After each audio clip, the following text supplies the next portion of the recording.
Reka mvuge neza icyo nashakaga kuvuga mbere. Hari umugore witwa Victoire Ingabire. BBC n'abandi bahora bamugira isura y'utavuga rumwe n'ubutegetsi. Ibyo nta kibazo. Niwe navugaga.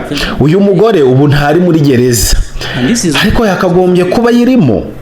Yigeze gufungwa yakoze ibyaha, acirwa urubanza mu rukiko, hanishwa igifungo. Nyuma perezida akoresha ububasha afite bwo gutanga imbabazi, yamurekuye mbere yuko arangiza igihano cye, ariko si uko yari umwere. Ikindi kigaragaza uburyarya ni indimi ebyiri cyangwa double standard. Yes, nanone kandi turabasuhuje bihe byiza mwese mudukurikira mu makuru akomeye arebana n'umutekano, politike, ubutabera ndetse na diplomasi.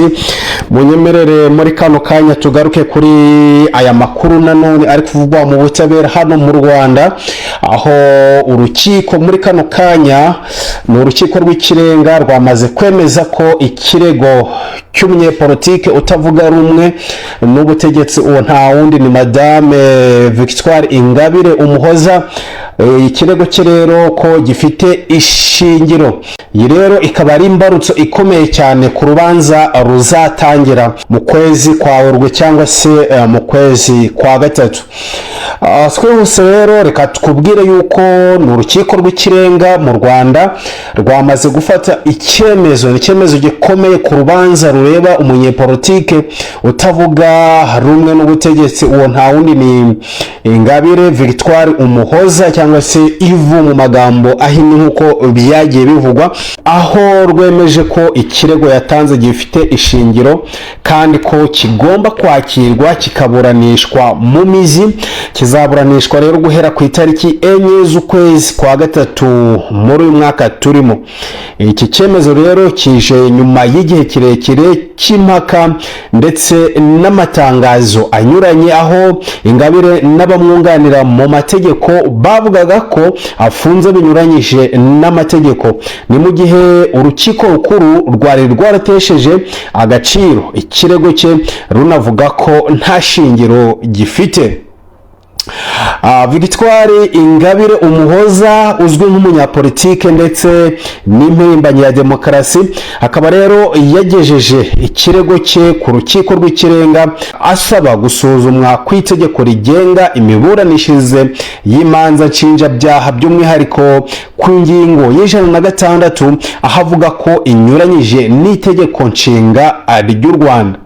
Ingabire agaragaza ko iyo ngingo ibangamira cyane uburenganzira bwa muntu, ngo cyane ingingo z'itegeko shingiro zirimo n'ingingo ya 29 ku gace B, ingingo ya 61 ndetse n'izindi ngingo. Akaba asaba ko rero yakurwaho kuko ishobora gutuma ngo umuntu afungwa hashingiwe ku byavugiwe mu rukiko atari we ukurikiranyweho icyaha. Iyo ngingo rero 106 reka tuyisome. Iravuga ngo urukiko rushobora guhamagara umuntu rutari rumukurikiranyeho icyaha kugira ngo atange ibisobanuro. Iyo ngingo rero reka tuyisome, ivuga ko urukiko rushobora guhamagara umuntu rutari rumukurikiranyeho icyaha kugira ngo atange ibisobanuro.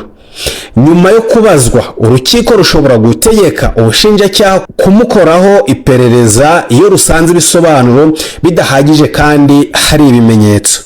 Icyatumye Ingabire afungwa ni ikirego gishingiye ku rubanza ruri kuburanishwa ubungubu mu rukiko rukuru, aho uwitwa Sibomana Sylvain n'abandi bahoze ari abayoboke b'ishyaka Darufa Umurinzi baregwa ibyaha birimo gushaka guhirika ubutegetsi badakoresheje inzira y'intambara. Mu rwego rero rwo kuburanisha uru rubanza, umucamanza yahamagaje Ingabire Victoire nk'umuntu waje gutanga amakuru nyuma y'ibisobanuro yatanze, ariko urukiko rwategetse ubushinjacyaha kumukoraho iperereza. Ibyo rero byaje no gutuma afungwa hari mu kwezi kwa Kamena mu mwaka washize w'ibihumbi 2025. Aha rero urwego rw'igihugu rushinzwe ubugenzacyaha arirwo RIB rwavuze ko Ingabire yafunzwe mu rwego rwo gushyira mu bikorwa icyemezo cy'urukiko rukuru rutanyuzwe n'amakuru yatanze muri urwo rubanza. Mbere yuko dukomeza, reka tubanze dushireho iyi video ya nyakubahwa perezida wa Repubulika ubwo yarabajijwe ikibazo n'umunyamakuru. Thank you very much. My name is Murakoze, nitwa Anso mva kuri BBC. Mfite ikibazo kigufi nshaka kubaza Perezida Kagame. Nk'umuyobozi w'umuryango wa Commonwealth, ndifuza kumenya ibikorwa bizahabwa umwanya wa mbere mu buyobozi bwanyu, cyane cyane mu bijyanye no kubungabunga indangagaciro za demokarasi n'uburenganzira bwa muntu, hashingiwe ku kuba igihugu cyanyu cyaragiye kigenzurwa cyane ndetse n'ibikorwa bya leta yanyu bikavugwaho byinshi. Abanenga bagiye bagaragaza ko hari abayobozi batavuga rumwe n'ubutegetsi ndetse n'abanyamakuru benshi bari muri gereza. Nibaza rero uko ubuyobozi bw'uyu muryango buzagaragara mu gihe hari ibi bibazo nk'ibi ngibi bibavugwaho.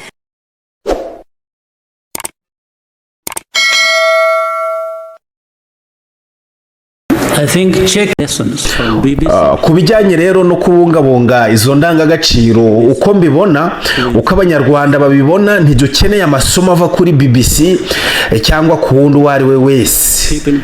Kandi ibi ndabivuga mfite icyizere gikomeye ku bijyanye na demokarasi cyangwa abantu muvuga bafungwa.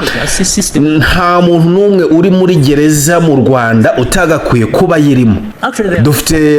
Dufite urwego rw'ubutabera rukora kandi ruca imanza mu mucyo.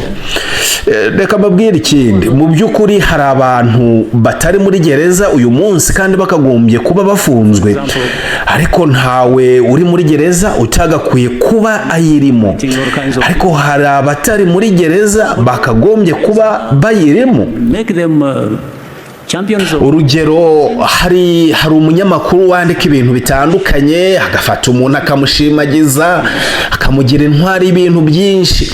Nta kibazo, byakabaye byiza bamugira intwari mu bibazo bye bwite niba ariko babishaka, ariko atari mu bibazo byacu.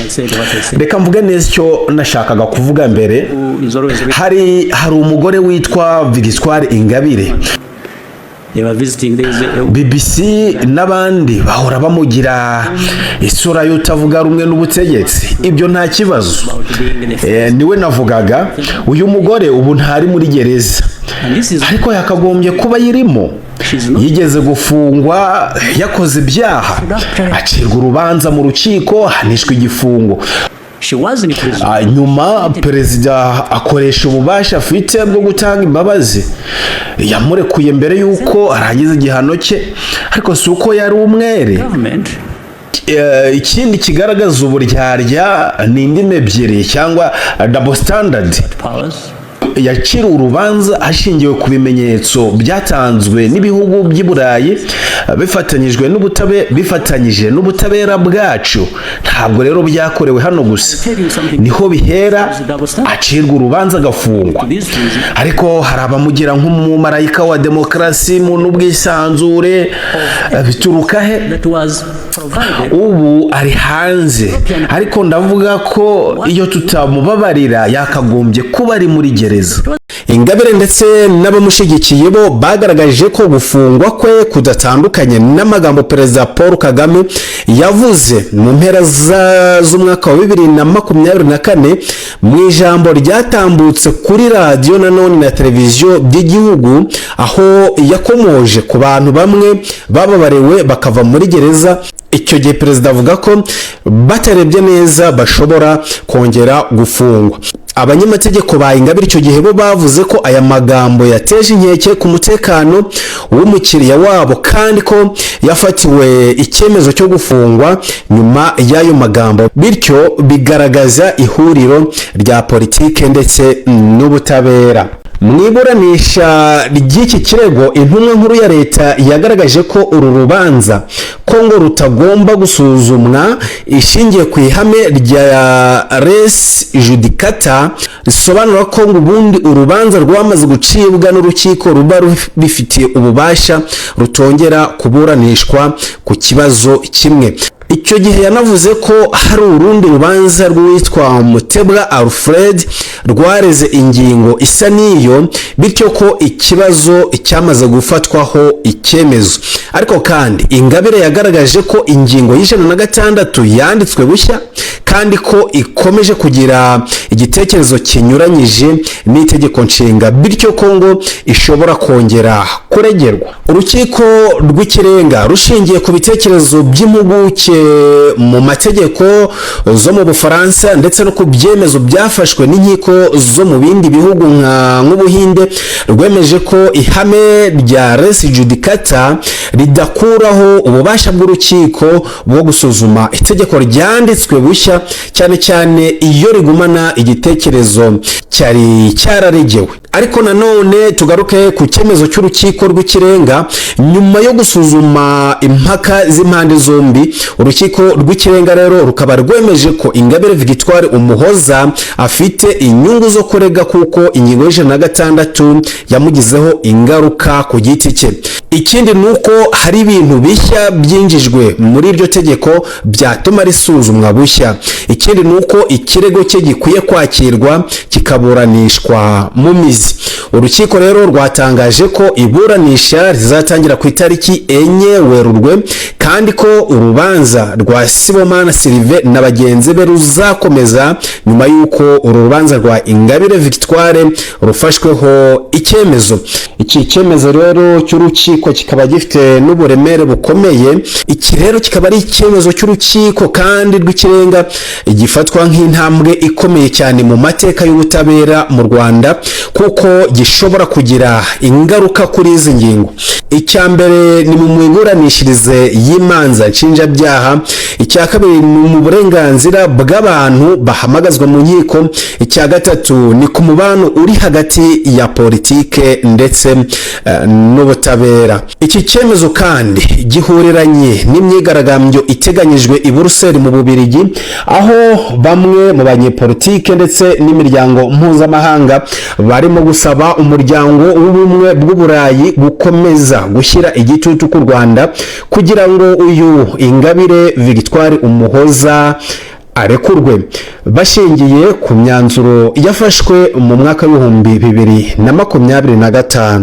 Ngayo rero nguko mwakoze kubana natwe muri iyi nkuru, naho utaha.